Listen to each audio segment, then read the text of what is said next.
हमारा ब्रेन हमेशा कुछ नया सीखने के लिए वाइड किया गया है और हम जब से पैदा हुए हैं तब से कुछ ना कुछ सीखे जा रहे हैं। लेकिन जैसे जैसे हमारी उम्र बढ़ती जाती है हमारा सीखना मुश्किल होने लग जाता है और हम सीखने के लिए अलग अलग स्ट्रेटजीज यूज करने लग जाते हैं जो कि हमारे किसी भी काम नहीं आती। बहुत से लोग रट्टा लगाते हैं। रट्टा लगाना तो जैसे हम स्टूडेंट्स का फर्ज बन चुका है। कुछ तो अपनी पूरी रात काली कर देते हैं और कुछ तो एक ही चीज को बार बार पढ़ते रहते हैं, लेकिन फिर भी हमारा ब्रेन ना तो अच्छे से सीख पाता है और ना याद कर पाता है। हाँ, लेकिन ये सब चीजें आपके ब्रेन को कमजोर जरूर बना सकती हैं। तो फिर ऐसा क्या करें कि हम सब कुछ अच्छे से सीख जाएं, याद रखें और हमारा ब्रेन वीक होने की बजाय स्ट्रॉन्ग हो जाए। तो मैं आपको 11 ऐसी एविडेंस बेस्ड स्ट्रेटजीज बताने लगा हूँ जो आपकी लर्निंग और मेमोरी को इम्प्रूव करेंगी और उनकी हेल्प से आप किसी भी सिचुएशन में अपना बेस्ट कर पाओगे। Number 11, give your full attention. अगर आप किसी इंफॉर्मेशन को अपने ब्रेन में लंबे टाइम के लिए याद रखना चाहते हो तो उसका पहला स्टेप है कि आप उस पर पूरी तरह से अटेंशन दो। और ये बहुत ज़रूरी है कि आप सारी डिस्ट्रैक्शंस अपने इन्वायरमेंट से हटा दो। अगर आप कुछ पढ़ रहे हो और साथ में मजे से नेटफ्लिक्स पे अपना कोई फेवरेट सीजन या मूवी भी देख रहे हो तो ना तो आपको उस मूवी की स्टोरी ठीक से जहन में रहेगी और ना ही वो इन्फॉर्मेशन जो आप उस पेज पे पढ़ रहे थे। कुछ भी सीखने के लिए उसको अपनी पूरी अटेंशन देना बहुत ज़रूरी है। इसलिए कुछ भी सीखते या पढ़ते वक्त सारी डिस्ट्रैक्शंस को हटा दीजिए और अपने मोबाइल की नोटिफिकेशंस को टर्न ऑफ कर दीजिए और सिर्फ अपने टास्क पे ध्यान दें। Number 10, plentiful sleep. जब हम सोते हैं तो हमारा ब्रेन हमारी लॉन्ग टर्म मेमोरी को मजबूत करता है। जब हम प्रॉपर स्लीप नहीं लेते तो हमारे ब्रेन से वो मेमोरीज आसानी से गायब हो जाती हैं। तो अगर आप अपनी लर्निंग्स और टेस्ट में गुड नाइट स्लीप लेते हो तो ये आपके लिए बहुत यूजफुल होगा। फॉर एग्जाम्पल, आपने पूरी रात जाकर अपने किसी टेस्ट के लिए तैयारी की और बगैर नींद पूरी किए टेस्ट के लिए चले गए तो आपकी वो पूरी रात की स्टडी वेस्ट हो सकती है और चांसेस हैं कि आपने जो भी स्टडी किया वो तकरीबन भूल जाओगे। तो ऐसा क्यों होता है? ऐसा इसलिए होता है कि जब हम सोते हैं तो सारे दिन में हमने जो भी किया होता है वो हमारी नींद के दौरान हमारे ब्रेन में परमानेंट वे में स्टोर हो रहा होता है। वैसे क्या आपके साथ कभी ऐसा हुआ है कि आपने पूरी रात रीडिंग की हो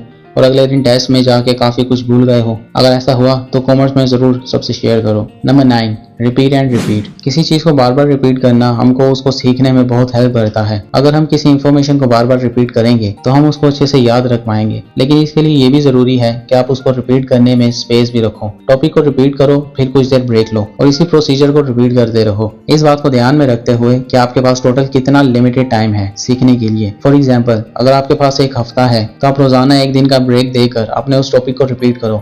अगर आप लगातार बार बार एक ही टॉपिक को बगैर किसी ब्रेक के रिपीट करते रहोगे तो उससे आपको ज्यादा बेनिफिट नहीं मिलेगा। तो हमेशा अपने स्टडी सेशंस में ब्रेक जरूर लो। Number 8, read out loud. जब आप किसी चीज को थोड़ा ऊंचा आवाज में पढ़ते हो तो आप उस इंफॉर्मेशन की दो तरीके से प्रोसेसिंग कर रहे होते हो, विजुअली और हेयरिंग। इससे आपकी याद करने की कैपेबिलिटी बढ़ जाती है और इससे आप उस इंफॉर्मेशन को और ज्यादा अच्छे से समझ भी पाते हो। क्योंकि जब आप ऊंचा आवाज में पढ़ोगे तो आप रियलाइज करोगे कि यार मुझे शायद थोड़ा कम आवाज में पढ़ना चाहिए और इससे आप ऑटोमेटिकली ज्यादा अटेंशन पे कर पाओगे। Number 7, learn from multiple sources. अगर आपका फोकस किसी एक ही सोर्स पर होगा कोई नॉलेज हासिल करने के लिए तो आप जरूर कुछ देर में बोर हो जाओगे और आपके ब्रेन को लगने लगेगा कि अब आप पूरी तरह से उस टॉपिक को सीख चुके हो, जो कि असल में सच नहीं होगा। तो अगर आपके पास इंटरनेट अवेलेबल है तो आप अपनी लर्निंग के लिए मल्टीपल सोर्सेज यूज कर सकते हो, जो कि ज्यादा इजी भी होगा और उसमें बोरिंग भी नहीं होगी। जैसे आपके पास ऑनलाइन बहुत सारी बुक्स के ऑप्शंस होंगे और आप आर्टिकल से हेल्प ले सकते हो या यूट्यूब पे वीडियोस देख सकते हो, जैसे कि अभी आप मेरा वीडियो देख रहे हो, या आप एप्स यूज कर सकते हो या ऐसा कुछ भी जो आपको ज्यादा इंटरेस्टिंग लगे। जब आपके पास इंफॉर्मेशन के एक से ज्यादा सोर्सेज होते हैं तो आप किसी भी टॉपिक को ज्यादा बेटर समझते हो और ये सब आपके लिए इंटरेस्टिंग और इंगेजिंग बन जाता है। Number 6, teach others. जब हम दूसरों को कोई चीज सिखाते हैं तो हम खुद भी उस टॉपिक को और ज्यादा बेटर समझ पाते हैं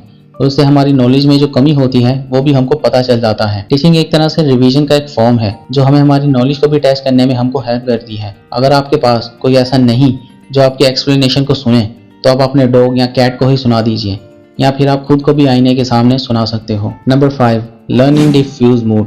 हमारा ब्रेन हमेशा दो मूड्स में ऑपरेट करता है, फोकस मूड और डिफ्यूज मूड। जब हमारा ब्रेन फोकस मूड में होता है तो हमारा पूरा अटेंशन हमारे काम पर होता है जो हम कर रहे होते हैं। फॉर एग्जाम्पल, जब आप कोई चैप्टर पढ़ रहे होते हो तो ये बहुत जरूरी है कि आपका ब्रेन फोकस्ड हो। वहीं डिफ्यूज मूड हमको हेल्प करता है किसी भी कॉन्सेप्ट को अच्छे से सीखने और समझने में। डिफ्यूज मूड में हमारा ब्रेन किसी एक चीज पर तो फोकस नहीं रखता है, लेकिन वो लगातार कनेक्शंस और नेटवर्क बिल्ड कर रहा होता है उसमें जो हम उस वक्त सीख रहे होते हैं।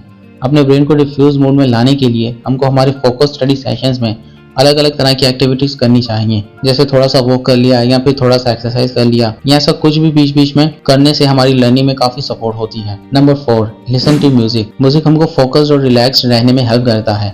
इससे हमारा स्ट्रेस कम होता है और हमको लर्निंग में प्लेजर आने लगता है। लेकिन अपने स्टडी सेशंस में आपको कौन सा साउंड ट्रैक चूज करना है, उसके लिए भी आपको कुछ बातें अपने माइंड में रखनी होंगी। बेहतर होगा कि आप कोई ऐसा साउंड ट्रैक सुनो जिसमें लिरिक्स ना हो, क्योंकि लिरिक्स से आप डिस्ट्रैक्ट हो सकते हो। ऐसा ना हो कि आप स्टडी करते वक्त अरिजीत सिंह का कोई गाना सुनने लग जाओ और पढ़ते पढ़ते आपकी आंखों से आंसू निकलने लगे। बेस्ट है कि आप कोई इंस्ट्रूमेंटल म्यूजिक सुनो। वैसे आपका फेवरेट सॉन्ग कौन सा है, कमेंट्स में शेयर करो। Number 3, handwritten notes. जब आप कुछ अपने हाथ से लिखते हो तो आप इंफॉर्मेशन के लेवल को एक अलग ही लेवल पे ले जाते हो। टाइप करना हाथ से लिखने से ज्यादा फास्टर जरूर है, लेकिन हैंड रिटन नोट्स हमेशा हमारी मेमोरी के लिए बेटर होते हैं, क्योंकि हमारा ब्रेन इंफॉर्मेशन को अलग तरीके से प्रोसेस करता है। कोशिश करो कि जो आप स्टडी करते हो उसके नोट्स हमेशा अपने हाथ से बनाओ, स्पेशली उन टॉपिक्स के नोट्स जो आपके लिए थोड़े हार्ड होते हैं। अब नोट्स लिखने से मेरा मतलब ये नहीं है कि आप बस देख देख के छापना शुरू कर दो। हमेशा कुछ की पॉइंट्स ढूंढो अपने नोट्स के लिए, ये बहुत बेटर रहता है हमेशा। Number 2, test yourself.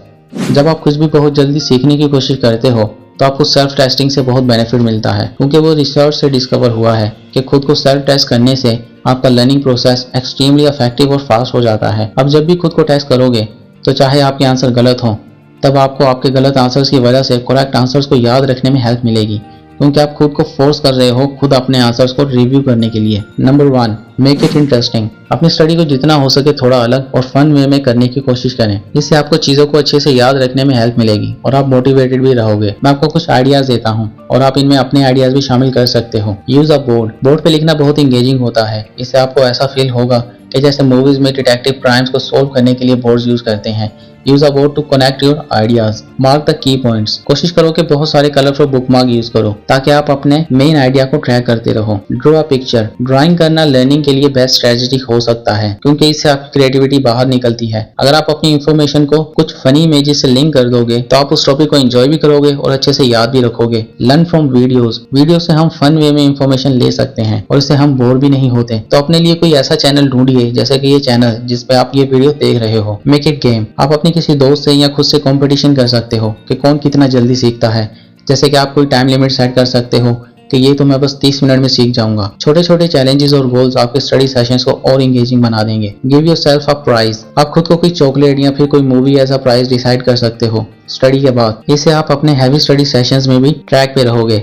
लेकिन इस प्राइज वाली टेक्निक को हर छोटे मोटे काम के लिए भी यूज मत करना। ऐसा ना हो कि आप बहुत ज्यादा स्वीट्स खाने लगो और खा खा के गोलू मोलू हो जाओ, फिर बाद में मुझे ब्लेम करो। तो ये 11 हैबिट्स आपको डेफिनेटली हेल्प करेंगी चीजों को लाइफ में बेटर मेमोराइज करने में। तो मैं मिलूंगा अब अगले वीडियो में किसी और इंटरेस्टिंग टॉपिक के साथ। अपना ख्याल रखना।